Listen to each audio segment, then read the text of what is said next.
النهاردة جميلة أوي. أنا هروح وأقعد في المكان بتاع زيزو أريح شوية. أنا بحب المكان ده أوي. طب لو شافني هعمل ايه؟ أكيد مش هيعمل حاجة.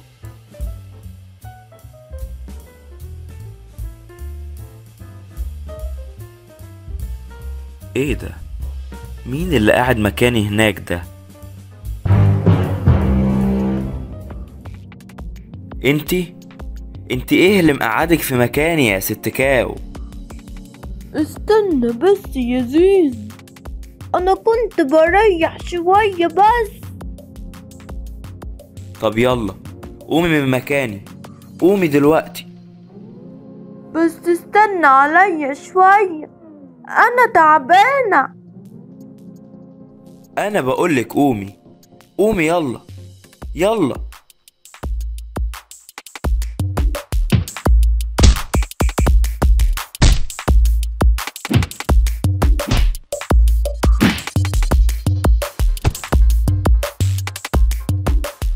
ايه ده؟ صوت خناقة؟ الله، انا بحب الخناقات قوي. انا اروح اهديها بقى، قصدي اسخنها.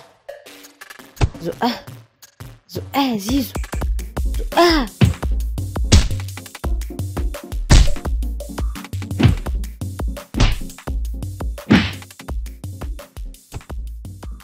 تتعصب عليا كل ده علشان قعدت اريح شوية.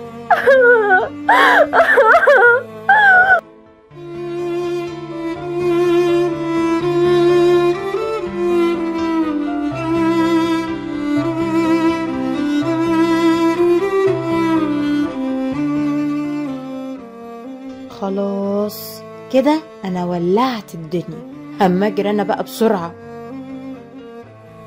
كل ده منك يا عم أرنوب، بدل ما تهدي الدنيا ولعتها.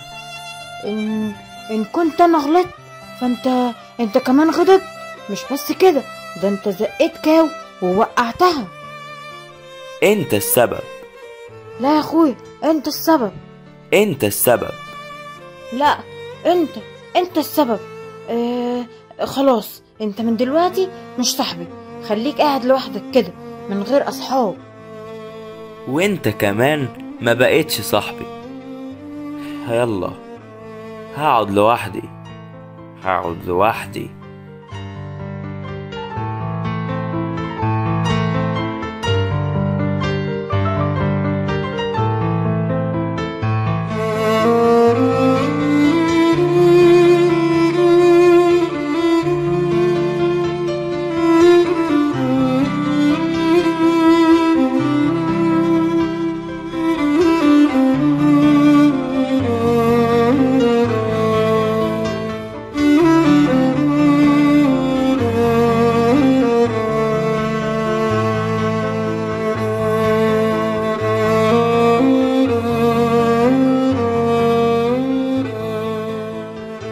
ايه ده؟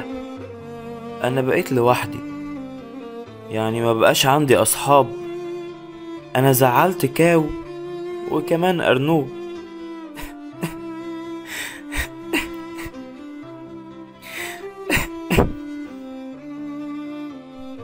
ايه ده؟ مالك يا زيزو؟ قاعد لوحدك كده ليه؟ فين اصحابك؟ خلاص انا ما بقاش عندي اصحاب. انا بقيت لوحدي. على فكرة يا زيزو، انا قابلت كاو وكانت زعلانة خالص وبتعيط، وحكيت لي على كل حاجة. وكمان قابلت ارنوب وكان زعلان هو كمان، بس هو عرف انه غلطان ووعدني انه مش هيعمل كده تاني. ما انا دايما بتعصب ومش بقدر اتحكم في نفسي. يا زيزو يا صاحبي، انت لازم تتعلم انك تفكر الاول قبل ما تتكلم او تتصرف. حتى لو ليك حق هتقدر تاخده بالراحة من غير غضب، لان الغضب هيخلي تصرفاتك عنيفة، يعني تزعق وتضرب، وبكده اصحابك هيبعدوا عنك وتبقى لوحدك. عندك حق. وكمان الغضب حاجة بتزعل بابا يسوع، زي الآية اللي بتقول غضب الإنسان لا يصنع بر الله. خلاص يا باندا، عندك حق، انا غلطان، وانا هحاول مغضبش تاني. برافو عليك يا زيزو، أيوة هو ده زيزو صح.